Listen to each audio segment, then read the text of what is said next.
A very good day to everyone. I'm Dr. Jeffrey Lim Ze Kang, urologist from University Malaya Medical Center. I would like to talk about the topic of urothelial cancer, the diagnostic assessment and staging. These are few learning objectives. One, you need to identify the clinical presentation. As you know, urothelial cancer, there are two parts, the upper tract urothelial cancer as well as the lower tract, or what we routinely call a bladder cancer. Next, you need to outline the diagnostic modalities and also understanding the staging of the UTUC and bladder cancer. A bit on the epidemiology, the other presenter will talk about it as well. The urothelial cancer is the second most common urological malignancy in developed countries. Male predominant 2 to 1 compared to female, and the peak incidence is 70 to 90 years old because of chronic exposure. Most of the time, 90 to 95%, the urothelial cancer presented as bladder cancer, and in 5 to 10% of time, UTUC.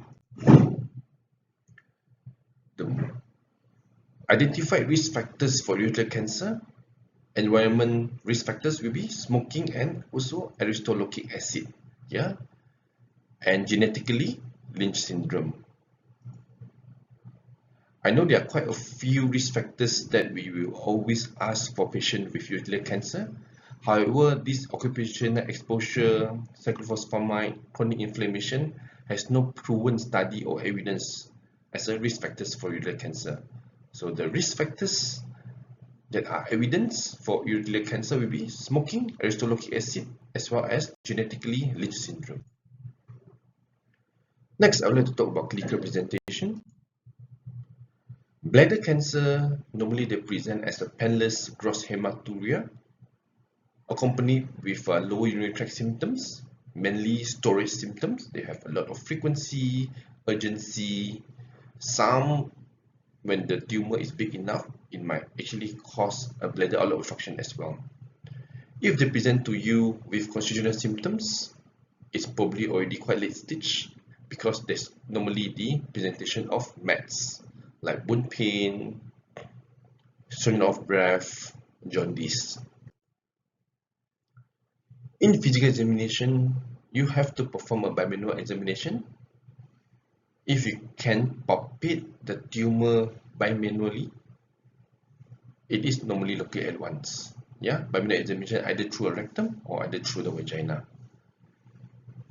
If you do surgery under anesthesia, you must perform a bimanual examination before and after the surgery, or what we call TURBT. Why? The reason being is because if after TURBT the tumor is still palpable, well, bimanual examination, it's very likely that this is a locally advanced bladder tumor. However, studies have proven that this bimanual examination you have to interpret with caution because you might overstage in 11% of cases, and 31% of cases is actually under staging. However, it should still be a routine for you to do a bimanual examination under anesthesia before and after TURBT. In the initial assessment, beside your history and physical examination, you want to send a urinalysis, you have to rule out a UTI, you want to know what bug is causing the infection in the patient by urine culture.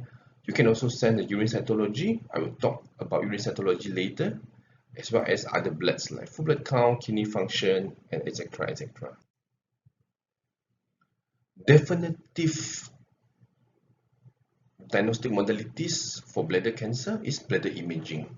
It has a high specificity. If the imaging is positive for bladder cancer, you can subject the patient for TURBT straight away.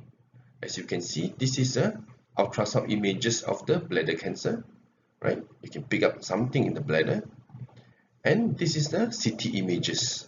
You can see there is a growth in the bladder. If the imaging showed positive for bladder cancer, you don't really need to do a flexible cystoscope to confirm the bladder cancer.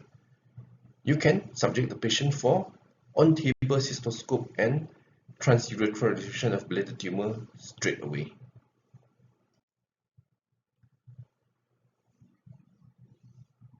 On table, after you perform a cystoscope, identify there is a tumor.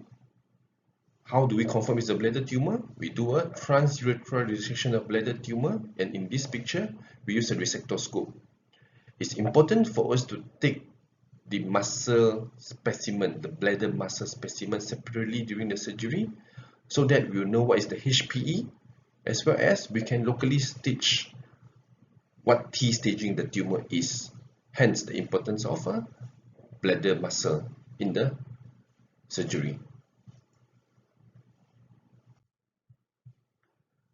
Is there any other modalities that we can use to detect bladder cancer, even before a bladder imaging or cystoscope?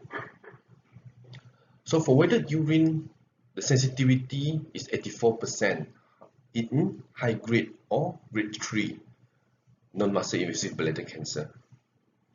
If it's a low grade, NMIBC is only positive in 16% of patients. So as you can see, the sensitivity is high in high-grade tumor.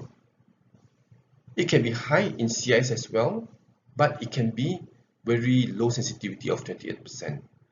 So weighted urine cytology, sensitivity 84% in high-grade bladder tumor. So use it with caution because you miss it in low grade as well as a CIS. Therefore, weighted urine cytology cannot be used as a diagnostic tool. However, it is useful to be an adjunct to cystoscopy.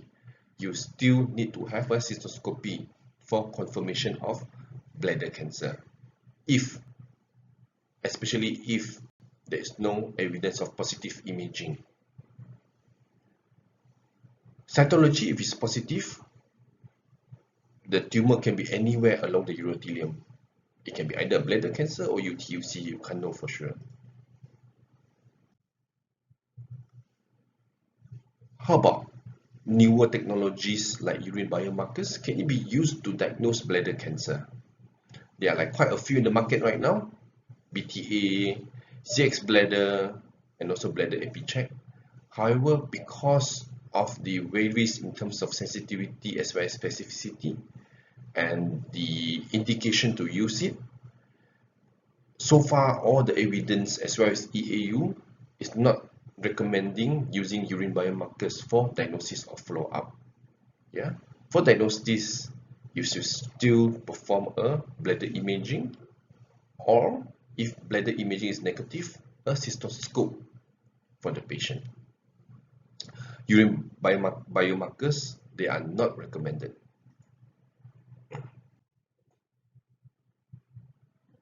So after you have confirmed the patient to have a bladder cancer, right, or even beforehand, how do you locally stage the bladder cancer?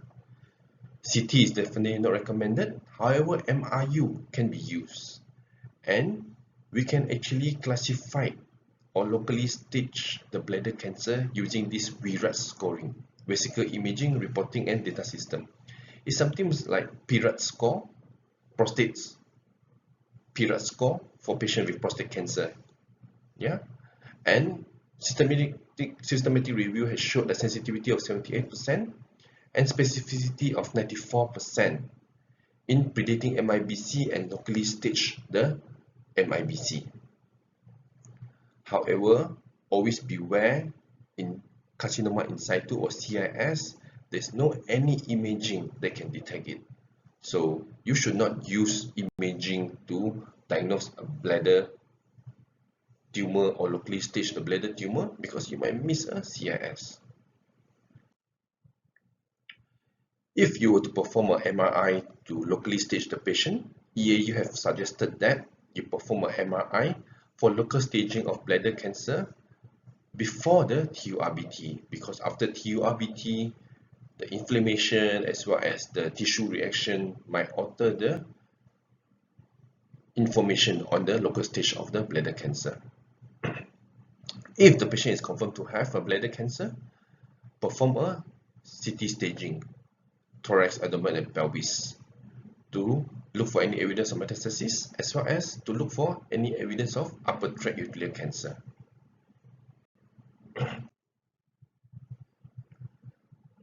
Now we move on to upper tract ureteral cancer.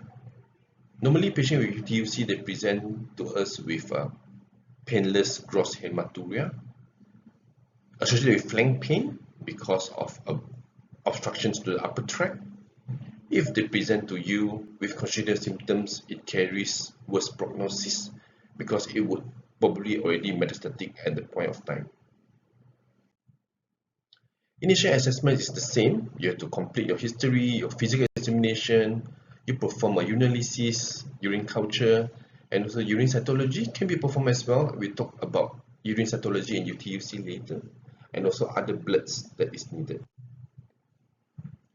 Diagnostic modalities. CT renal 4-phase is the gold standard to diagnose a upper tract ureteral cancer. Meta-analysis has shown a sensitivity of 92% and specificity of 95%. Hence, if the CT renal 4-phase shows evidence of UTUC, as you can see, normally we see a filling defect in the delayed phase, you can subject the patient for nephroureterectomy straight away or renal sparing surgery if it's a low-risk UTUC. The other presenter will talk about this later. Yeah, if your CT renal 4-phase showed evidence of UTUC, you can subject the patient for surgery straight away, even without a prior URS or babotage or biopsy. Yeah, it's a gold standard. You can perform a MRU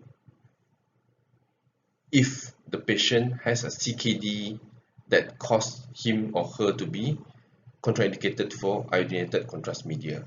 The sensitivity is much lower, but not too bad, 75%. Ureteroscopy, you only perform it only if you have a diagnostic dilemma. So what we do in URS, we visualize the urothelium, babotage. Babotage is basically just a cytology from upper tract, yeah, and also a biopsy of the suspected lesion. There's always a concern of performing a URS in the patient with a UTUC that it can increase the risk of bladder recurrence, right? Because when you are doing a URS, you do a URS, you do a babotage, you do a biopsy. Meta-analysis and systematic review has proven that by performing a URS and UTUC, it can increase the risk of bladder recurrence. Yeah, that means when you perform the surgery for this patient, like URS, the patient will have a risk of bladder urothelial cancer. Because after you have performed URS, you will wait for weeks before the definitive surgery. And this procedure of URS will cause bladder recurrence. However, there is no impact on overall survival according to systematic review from NOAC et al. Next, can you use a urine cytology to detect UTUC? Studies has proven that voided urine has low sensitivity for detecting a UTUC. However, if you perform a URS and upper tract urine babotage, you get the urine from renal cavities, ureteral lumen, the sensitivity is quite high, 91%. So if you are performing a URS and babotage and biopsy because of the diagnostic dilemma, the surgeon should always perform a babotage first, followed by RPG, retrograde pyelogram, because this contrast that we use in retrograde pyelogram can actually alter the cytology or cells. And the reason why we perform a retrograde pyelogram is to look for filling defect, which can be achievable from a delayed phase in CT renal 4-phase. How about biomarkers? Can it be used to detect UTUC? Systematic review has shown that the voided urine cytology and urine markers, we can compare the urine biomarkers versus cytology. So urine biomarkers compared to cytology from this voided urine, that means from the bladder, they have comparable sensitivity, 80 to 100%, and there is higher sensitivity in the urine biomarkers, 35 to 86% versus cytology of 11 to 71%. So generally, voided urine, that means the urine from the bladder is not really sensitive to pick up UTUC. Yeah. So the conclusion from EAU is this lack of high quality data. It's not recommended for you to get a voided urine for urine biomarkers for UTUC. How about we take the urine from upper tract during a surgery like URS? As we can see, there is a data here. In a cytology from bubble touch, sensitivity is 42% and specificity is 94%. And you can see expert bladder, 100% sensitivity, but specificity is only 4%. Fish test is not bad, it's quite good, 87% sensitivity and 82% specificity. Bladder epicheck, 64% sensitivity, 79% specificity. So you can see there's wide range of sensitivity and specificity of the urine biomarkers from the upper tract. Hence, cytology and also the urine biomarkers is the ancillary tool for us to diagnose a UTUC. Once you have confirmed the patient to have either a bladder cancer or upper tracheal cancer, you can perform distant staging. You can do a CT and MRI to look for distant metastasis. And for you to detect a nodal metastasis, the sensitivity is actually 48 to 87%. Low specificity. Pelvic lymph node, you categorize it as enlarged if it's more than 8 mm, and abdominal lymph nodes of more than 10 mm is considered enlarged.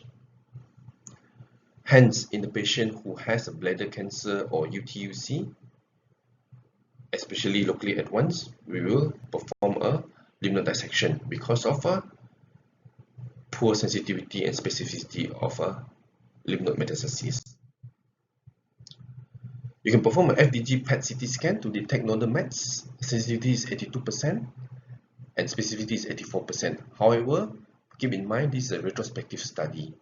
More studies have to be performed to compare the sensitivity and specificity of FDG PET CT versus CT and MRI. Okay, so this is what I got from EAU. The goal for staging of bladder and ureter cancer.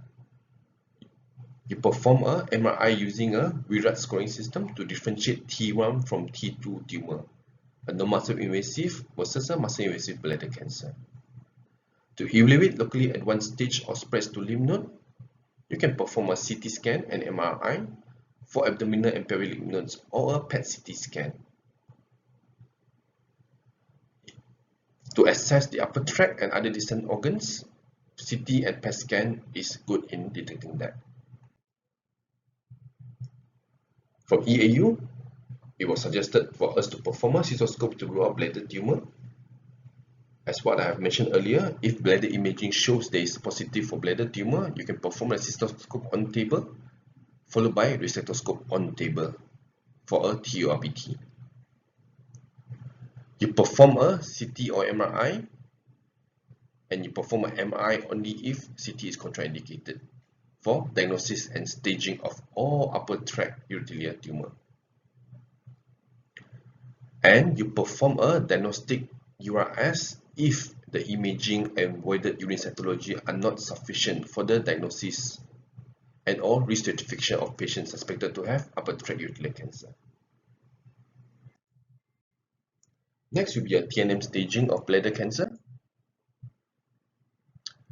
So the most important in the T staging is you have to differentiate T1 versus T2. T2 is muscle invasive and T1 is non-muscle invasive. Yeah, so this one you have to memorize. T3, it invades the perivascular tissue. T4, it involves the other part of the urothelial system, for example, the prostate, the SV, and also the surrounding organs like vagina, uterus, abdominal wall. Yeah. So if the prostate is involved, the stroma is involved, it is considered as T4 as well. For bladder cancer, the end staging N1 for bladder cancer is it mets in a single lymph node in the true pelvis. N2, multiple lymph nodes in the true pelvis, and N3 lymph nodes in the common iliac, and M is distant mets. For UTUC, it's fairly similar like bladder cancer because they are urothelial cancer. You differentiate T1 versus T2. T2, it involves the muscle. T3, it invades beyond the muscle into the fat, peripelvic fat, right? And T4, it actually invades to the surrounding organ or perinephric fat. The lymph node classification is a bit different. N1 for UTUC is mets in a single lymph node 2 cm or less. N2, single lymph node 2 cm or more, or multiple lymph nodes. M, if it's M1, is distant mets. These are my references: EAU, NICE, AJCC, and Campbell. And with that, I will thank you everyone for your kind attention. I will see you guys later in the UCAP. Thank you so much.